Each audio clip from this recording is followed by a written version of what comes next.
Everybody, thanks for stopping by. I'm still undecided whether I've either had a stroke of genius or a stroke of stupidity, and at this point I'm not really sure. And so because I haven't really done any testing as yet, there'll be a follow-up video to come and I'll let you know how this goes.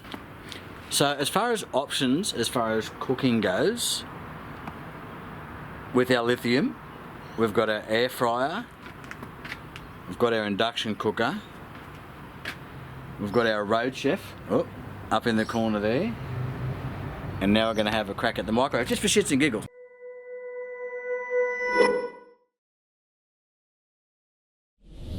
So what I mean by stroke of possible genius is that I was out on a trip the other day and I had some company and we were talking about all the different things that I'd fitted to the Pajero. Now the person I was with that day had a bit of a conversation. She hadn't been in the Pajero before as far as being able to see all the different stuff that was in it, so she was pretty impressed that, you know, had the oven, had the compressor on the remote control, had the fridge in there for drinks, all that sort of stuff. Now through that conversation we were talking about the different methods of cooking, because I didn't take the induction cooktop on the day, so we were going to be limited to whatever I could cook in the oven. In the end we ended up just buying lunch. But based on that we started having a conversation about the different methods of cooking that were available to me in the back of the Pajero. So we talked about the induction cooktop and how you can cook anything on the pan, etc. like that. And then obviously the oven, you can pretty much cook anything that you can cook in a normal oven with the limitation of size. And then obviously it's going to take a little bit longer because you're limited to, you know, your 180 degrees or whatever it is, and it just takes that little bit longer. That's just the reality of it because it's a 12-volt oven. But that's given me lots of options as far as cooking in the back of the Pajero, and I've got to tell you at this stage I'm really happy with that. But during this conversation we talked about how good air fryers were. You know, I've got the air fryer inside, I think it's about a 6 or a 7 litre or something along those lines. You know, I love nothing better than just pulling frozen chips and pieces of fish or chicken or something. You know, steaks, you can cook anything in those air fryers. You know, throw it in, turn it on for 15-20 minutes, wait for the bing, come out, and you're good. You've got a quick meal, it's easy, no trouble. So then I started to wonder what it would be like to have an air fryer in the Pajero when I go camping, particularly for me. So I jumped on Amazon and I pulled the trigger on this one. So this is the instant air fryer. So it's a 2 litre, it says Vortex Mini, I guess that's the model name. Now you'll see that it says Insta here on the instant. Now a lot of campers might know the Insta. You've got the Insta pots, you know, they're the Insta cook pot, I think that's what they're called. So it says 4-in-1, says you can air fry, bake, roast or reheat. Now that you can do that in any of air fryers realistically. I think that's a bit of one of those ones. One says it serves up to 2 people, and because of the 2 litre capacity it is really small, and we'll have a look at that. 2 people, maybe, you know what I mean? You're not doing a lot in it. If you go in the whole 4-wheel drive thing and having one in your camper or your car, I can recommend these things. These things are bloody brilliant. Now I did make a bit of a boo-boo. I was looking at a whole bunch of different ones, and I was aiming for a 1000-watt one. When this turned up, I thought, beauty. I thought I'd actually purchased a 1000-watt one. And I thought, oh, you beauty, I'll go and grab the little Bluetti. It's a 1000-watt capable inverter, 240 volt inverter, and I'll plug this in. This would be really handy. You know, the Bluetti kept tapping out. It's hard limited to 1000 watts basically. And I thought, what's going on here? Like, this is meant to be 1000 watts. Why isn't the Bluetti keeping up? Jumped back online, had a look at my account on Amazon and realised that it says something like 1200 to 1400 watts. So I'm a little bit disappointed in myself with that. But luckily 1400 watts is under our 1500 watt King's inverter limit, so that's good. Just means we're going to be pulling a little bit more power out of the lithium battery, so we're probably going to see somewhere around 120 amps. So at this stage I haven't taken it camping, literally just got it yesterday, had a bit of a play with it inside. I'm still even yet to cook anything through it. I've let it do a burn off, all that sort of stuff. And have a bit of play with the settings, so it's really going to... Alright, so you can probably see how small this is. Now I'm going to give you a look at the one inside, because when I originally took it out I thought, oh yeah, this is nice and small, but then when you put it next to, I guess, a normal size one, like an inside one, it's not that much smaller as far as the footprint goes. I looked at some of the large ones as well, capacity at around about the 5 litres, 5 and 6 litres I think were some of the other ones. There wasn't that much differences in wattages between this small one and the big one. The footprint wasn't that much smaller with this one compared to the big one. So ultimately what I'm saying is I've probably overspent a little bit to get this nice little unit, where ultimately there weren't any real drawbacks from just spending less and just getting a bigger unit that was going to use about the same power, and it was going to take up about the same space. It is smaller, but not vastly. And I don't know whether the space saving from the small one over the bigger one is necessarily worth it for the loss in capacity. So I effectively could have, you know, for a little bit bigger, I'm going to be using about the same power, but I would have been able to put twice as much food in. So it's typical air fryer. There's no button or anything on here. It's just a pull affair. You can see this is a 2 litre, quite a small little tray, and it does have this little tray in the bottom that comes out. So you can just reach in and pull her out. There's some little silicone bits on the corner to just keep it centered in the middle. Any oils and stuff that drip through will drip through onto the bottom, so for cleaning you just take that out and then just clean the base. It is supposedly a non-stick.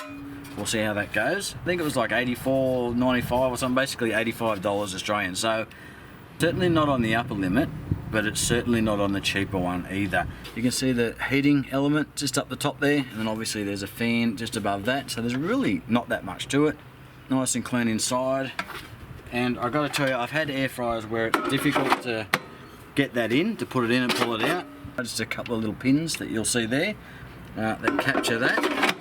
So in theory, if I was to mount this somewhere, I should be able to use this on the run. I'd have to figure out how to do that. Since I still haven't yet figured out how to mount the induction cooker as a permanent fixture in the back of the car, this is probably going to have to wait and be one of those things that I'll just use at camp. Anyway, rather than talking about how much power it might use and what it might and might not do, how about we plug her in and find out. Plug her in, and it's got a really nice little display, and I'm not entirely sure whether you can see that in the sun, and that's possibly something that I should have probably considered when I bought it. A touch screen and just this rotation dial.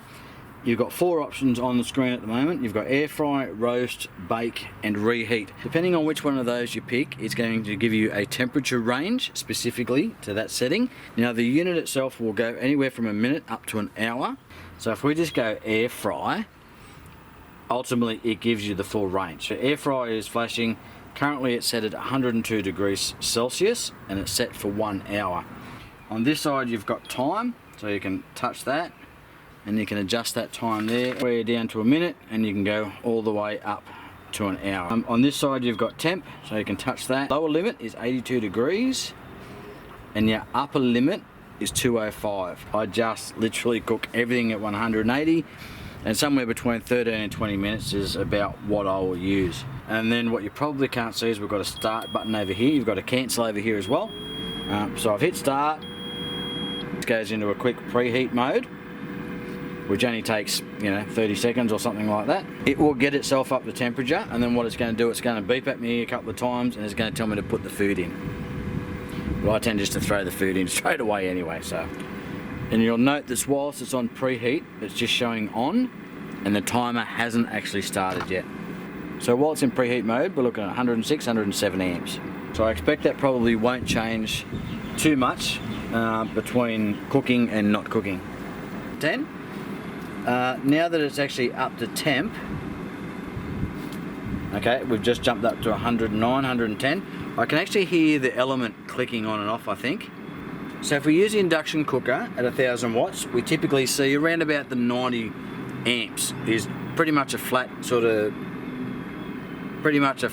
current usage. So I just ducked in and we've grabbed our power meter. We'll plug in our little air fryer here.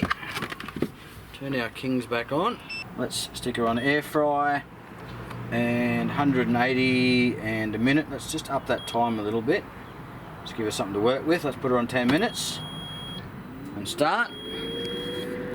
So you can see here 110 amps. It's gone straight into the cook mode. We've gone back up to 110 amps over here.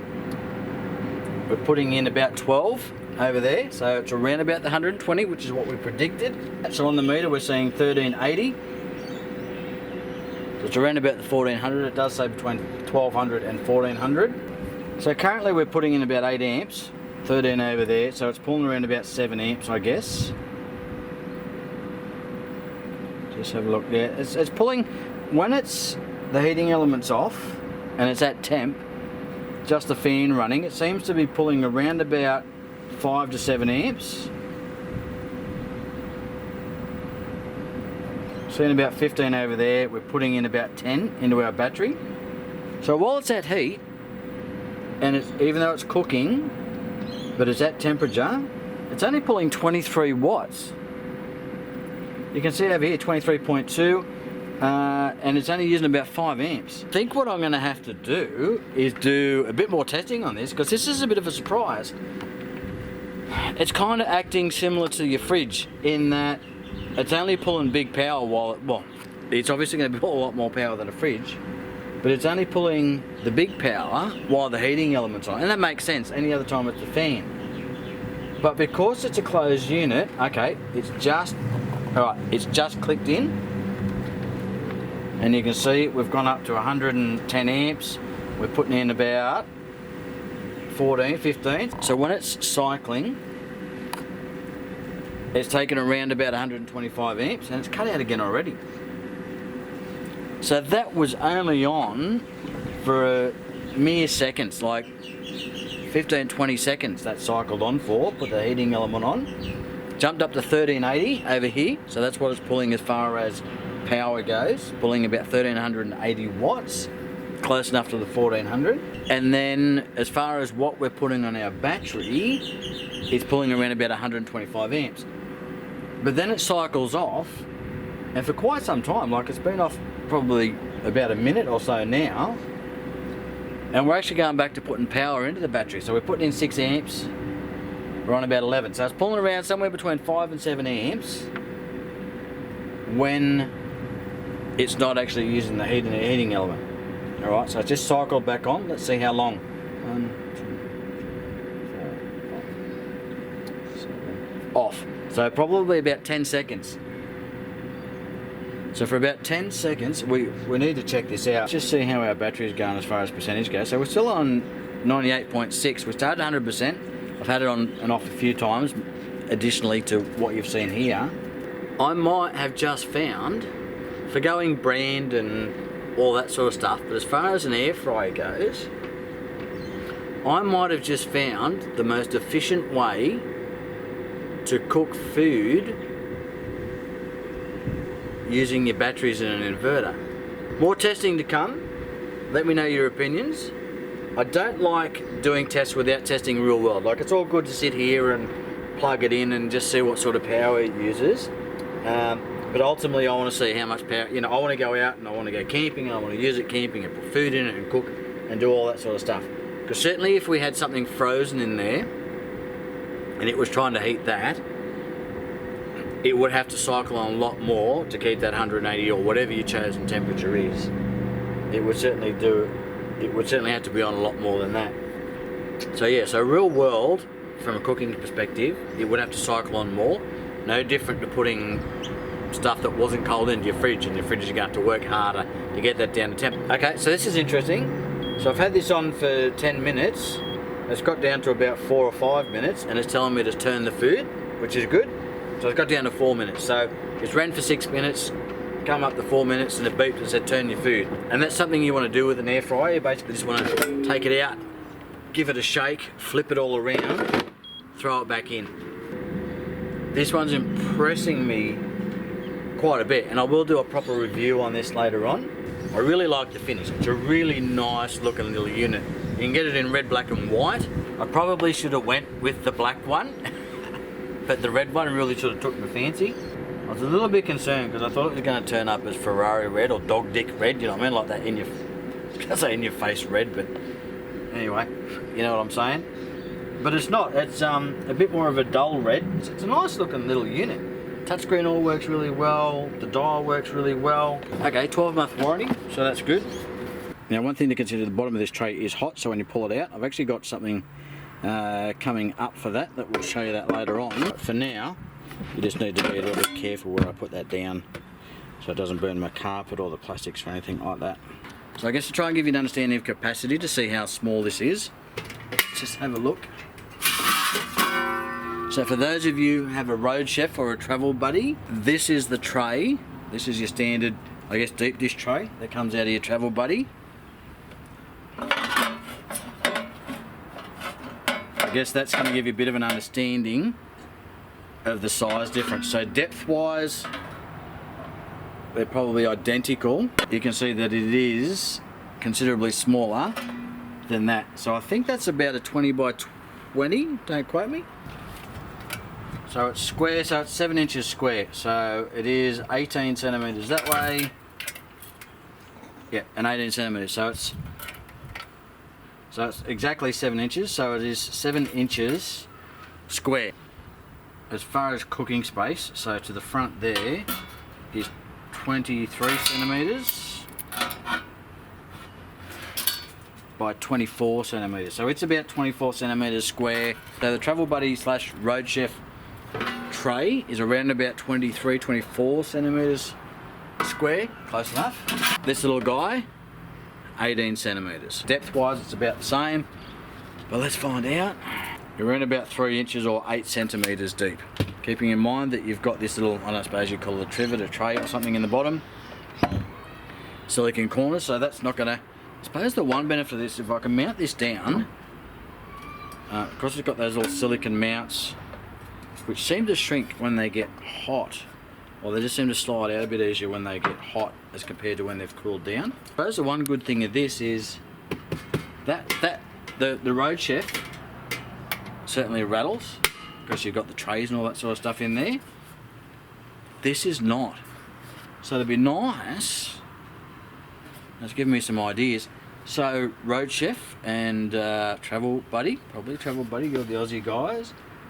We're talking about innovations.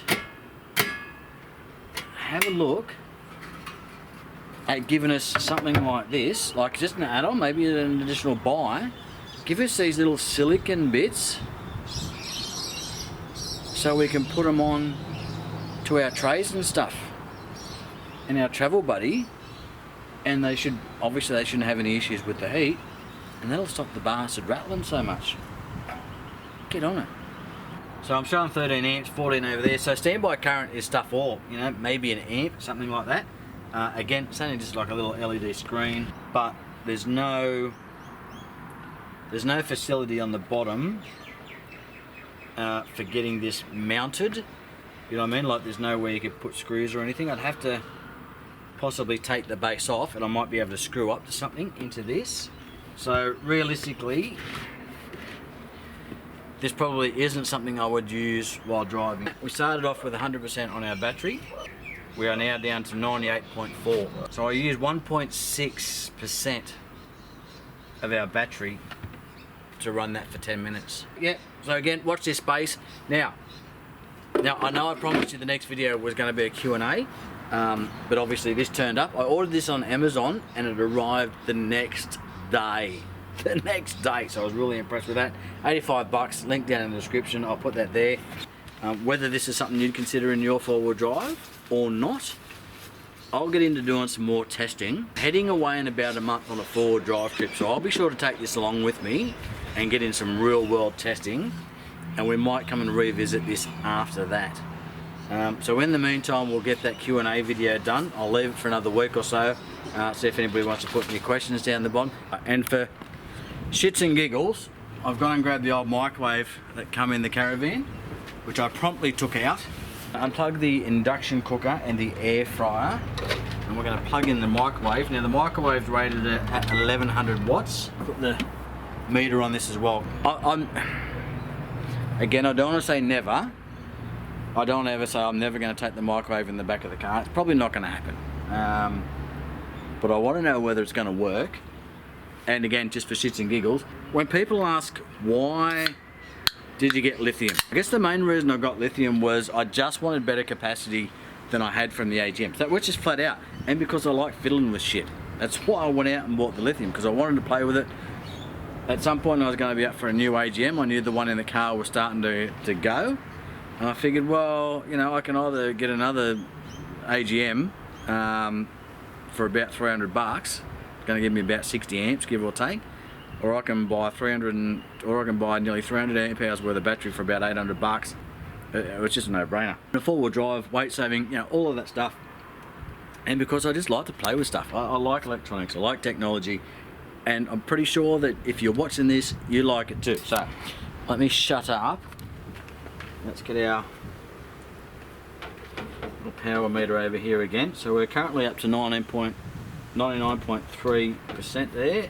So this is pulling, I guess, similar power to what we were seeing out of the air fryer. So 1150 watts, so you can see that. So that is pretty close to 1100 watts rated on the back. And we are pulling nearly exactly 100 amps, 99.83. Cloud cover 5 amps going in, so we're probably pulling close to 105 amps. That's just something I've noticed with this inverter, the King's inverter, working on its efficiencies. It might be different with your own inverter and all that sort of stuff. So we're currently pulling about 105 amps out of the battery, and if we look at this rating, we're around about 1100. So I've worked out that basically, if I just work out what the wattage is of whatever it is I'm trying to use, and then divide that by a factor of 10, again, this is my setup, your setup might be different based on efficiencies and all the cabling and all that sort of stuff. If I divide by a factor of 10, that's the sort of current usage I'm going to see. So the wattage of the system that you're trying to use on the 240 volt, divide that by 10, that's roughly how many amps you're going to need to run it. If you're trying to run an air conditioner or something like that, you're going to have a spike at the start, providing it's not an inverter or soft start or anything like that. You know, fridges, that sort of stuff, you're going to see a spike at the start, kicking the compressor off, all that sort of stuff, then it's going to drop. I'm just talking about just running, once it's done all that, just running, doing its thing, around about 10%. I've got to stop playing with this stuff, because I'd always be going, nah, never, ever, ever putting a microwave in the car. Don't put a microwave in the car. Lithium batteries. I've now put one in here. I've got it sitting there. It's not staying in there. It's working a cracker, and it's not using a lot of battery. I still, at this stage, pending testing, think that this little guy is the shit. The duck's nuts, the dog's sack, the pigeon's bits, I don't know, whatever. But I'm liking lithium more and more. And why? Because it gives you options like this. I'll admit, I'm a bit of a convert, right? Before my lithiums, I was a number counter. I was like, nah, I can't run that, or I can run this for so many minutes and then I'm gonna be down to this percentage. I wasn't one of those people that was like, oh, 50%, I can't go down to 50% of my AGM. I would happily cycle my AGMs 80%, so down to 20% of their capacity and cycle them back up. Now I've got AGMs, the one that come out of the car, previously come out of the Delica build, and it was about 6 or 7 years old. The two that are in the caravan are probably about 4 years old, give or take, and they're still working brilliantly.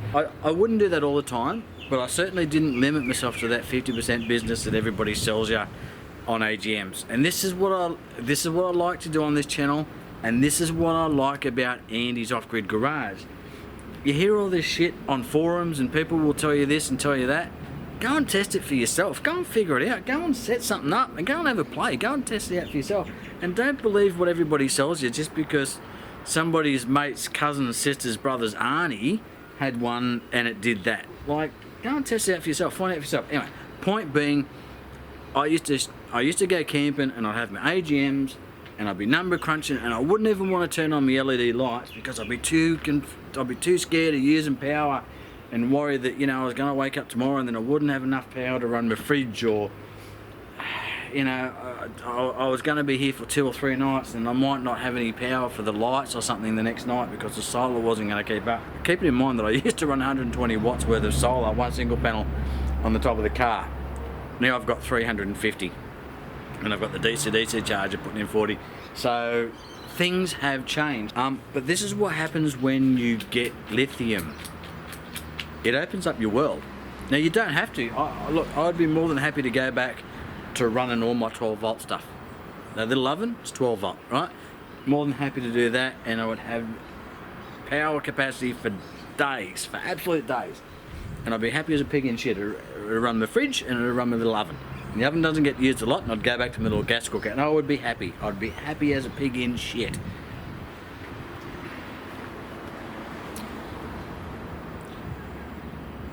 But now I'm trying this.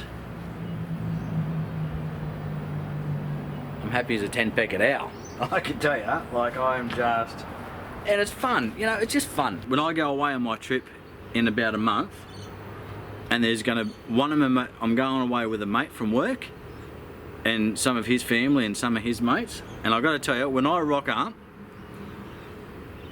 and I pull out an induction cooker, and I pull out an air fryer, and I go and get a drink out of the fridge, and they see that mammoth solar panel sitting on top, they're going to go, holy shit, can I have a look at that? I'm going to be the guy with all that shit in his car. And then they'll go away and they'll talk about me, and I go, what a dickhead, what's he got all that stuff in his car for? Can you imagine the weight? I wonder what that sort of thing weighs. I wonder what that cost him. You know, what does he need all that? I'm sure he doesn't use all that. But I'm happy with my little $20 Bunnings cooker running on gas, and, you know, and my esky and all that sort of stuff. And they'll probably hang shit on me, and I'll be alright with that. But there's going to be a little part of them, like I would be, probably be a little part of them that'll go, yeah, that was alright, you know. And then one day, later on down the track, they might come and watch some videos, or they might tap me on the shoulder and say, hey, I like what you did in the back of the car, would you mind giving me a hand? And I'll go, you know what, my earth I will. Bring it round, we'll jump in, we'll spend a day on it. If I can help, I'll help. Yeah, so again, you know, am I an idiot? Have you joined the Lithium brigade yet? And if you have, what are you running? And certainly, again, comes down to, I would like to share more 12 volt stuff. So if you're in the area, the Newcastle, New South Wales area, and you've got a nice 12 volt setup that you just want to share, that you're happy for me to come over and let's do a walk around of your car and stuff like that, give me a bell. You know, drop me a line in the comments, or shoot me an email. I'll put the email down in the description.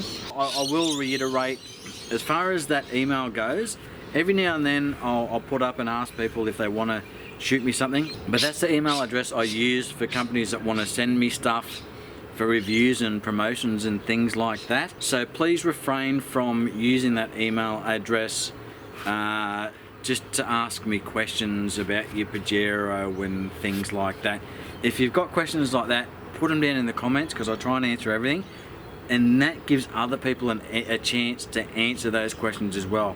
So it could take me weeks before I go and find your email and see it in that inbox, because it's got crap coming and going left, right and centre.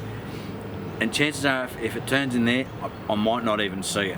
And another thing, look, this is something I've been, I guess, avoiding, but it seems to be coming up a little bit regularly. I often get people who will send me emails or comments below saying they want to come to my house. And they want to come and meet me at my house and have a look at the car or anything along those lines.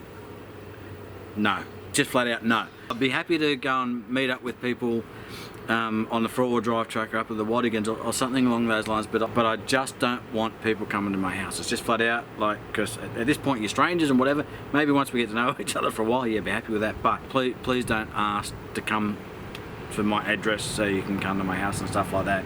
It's just not going to happen, so just putting that one out there. It was really just something that I wanted to put together to give you a look at this little air fryer. It's just turned into a longer video than I expected. Appreciate your 10,000 bloody subscribers. Thanks very much. Thanks very much for stopping by. Thanks very much for your comments. Just thank you, really. Appreciate it. I do. I really, really do. So thanks very much. I'll catch you on the next one. Cheers. So 97.8% is what we're on. And we have realistically had the air fryer on as long as it would probably take to cook a meal. There's some frozen chips and some nuggets or whatever the hell you might want to cook in that. We haven't used the induction cooker, and we rang the microwave for about 5 minutes. So for 2%, we're back to 2%. So with that solar panel, yeah. So I don't know. So I don't know. I don't know realistically how you argue with that. I mean, that would obviously be even better. We'd probably still be on 100% if I had the car running. You know, and we've had stops between using all these things and give that solar panel time to work. But yeah, so I've used 2% of the battery.